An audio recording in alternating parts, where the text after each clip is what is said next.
البتہ اس آیت کو شیخ رضی الدین تبریسی علیہ الرحمہ نے کتاب مکارم الاخلاق میں ایک نماز کے ذیل میں بیان کیا ہے، اور نماز بیان کر رہا ہوں، اور وہ نماز بہت اہم ہے، اتنی اہم ہے کہ وہ نماز شیخ بہجت علی اللہ مقامہ اولاد کے سارے مسائل کے حل کے لیے اس نماز کی تلقین کرتے تھے۔ اولاد کہنا نہیں مانتی، اولاد نماز نہیں پڑھتی، اولاد روزے میں ڈنڈی مارتی ہے، اولاد تقلید نہیں کرتی، اولاد بڑے پریشان کرتی ہے، اطاعت نہیں کرتی، اور ستاتے ہیں بچے، مولوی صاحب کیا کریں، ان کو سیدھا کیسے کریں؟ تو سیدھا آپ جب کریں جب آپ خود سیدھے ہو جائیں۔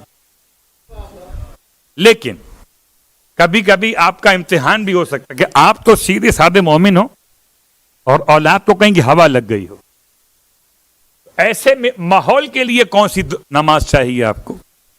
تو کتاب کا نام مکارم الاخلاق، شیخ تبریسی علیہ الرحمہ، اس نماز کو علماء اعلام نے بھی بیان کیا۔ 4 رکعت نماز ہے، اور 4 رکعت نماز کا مطلب 2 رکعت کر کے پڑھی جائے گی، کیونکہ میلاد کا عنوان ہے تو اپنے بچوں کے لیے خاص طور سے۔ رکعت اول، نماز کا نام کیا؟ نماز برائے ہدایت اولاد، نماز برائے اصلاح ذریت، نماز برائے ہدایت اولاد، نماز برائے اصلاح ذریت۔ 4 رکعت نماز قربتاً الی اللہ کی نیت سے، 2 رکعت پھر 2 رکعت۔ رکعت اول میں پہلی 2 رکعت نماز کے اندر الحمد کے بعد 10 مرتبہ سورہ مبارکہ البقرہ کی آیت نمبر 128، آیت نمبر 128، ربنا وجعلنا مسلمین لک ومن ذریتنا امتا مسلمتا لک وارنا مناسکنا وتب علینا انک انت التواب الرحیم۔ یہ چھوٹی سی آیت ہے، اور اگر یاد نہ ہو تو دیکھ کے پڑھ لیجئے گا، نماز میں نقل چلتی ہے۔ صلوات پڑھیں محمد وآلہ محمد۔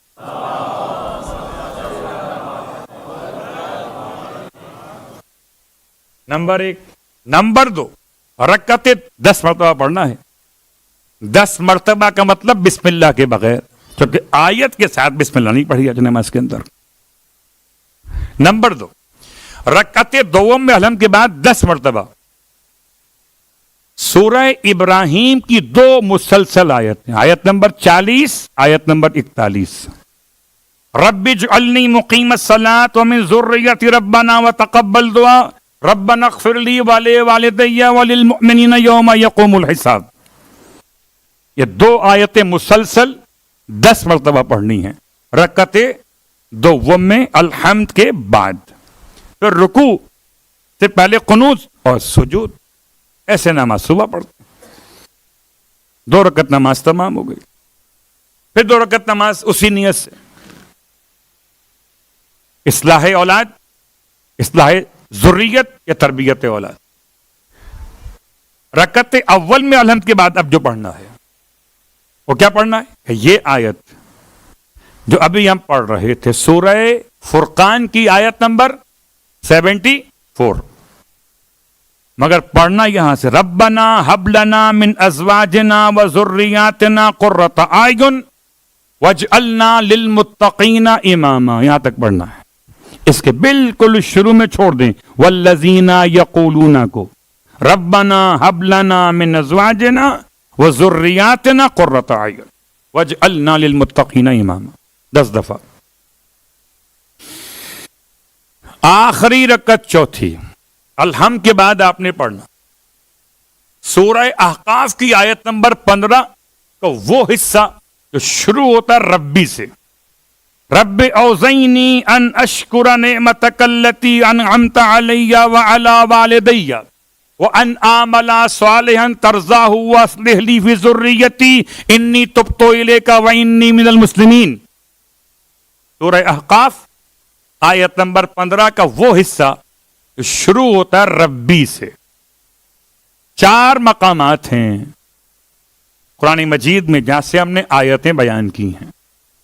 پہلی رکعت ربنا سے، دوسری ربی سے، تیسری پھر ربنا سے، چوتھی ربی سے.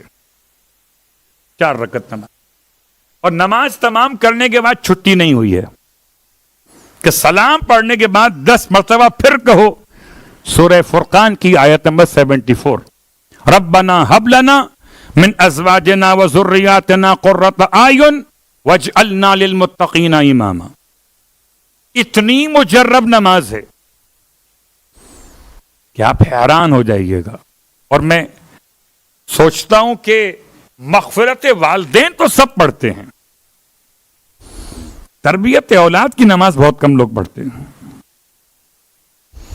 یعنی ابا کی مغفرت کی بہت تمنا ہے، بچہ سیدھا ہو نہ ہو اس کا کوئی خیال نہیں ہے. تو یاد رکھیں، میلاد امام مجتبیٰ کا پیغام ہے کہ اپنی اولاد کے حق میں، اپنی ذریت کے لیے پریشان ہو جائیے کہ آپ کی ذریت پر شیطان کا حملہ ہے. طاغوتی طاقتیں آپ کی ذریت کو موڑنا چاہتی ہیں، تو ان کے لیے نماز تربیت کی ذمہ داریوں کے ساتھ ساتھ لازم ہے. یہ 4 رکعت نماز.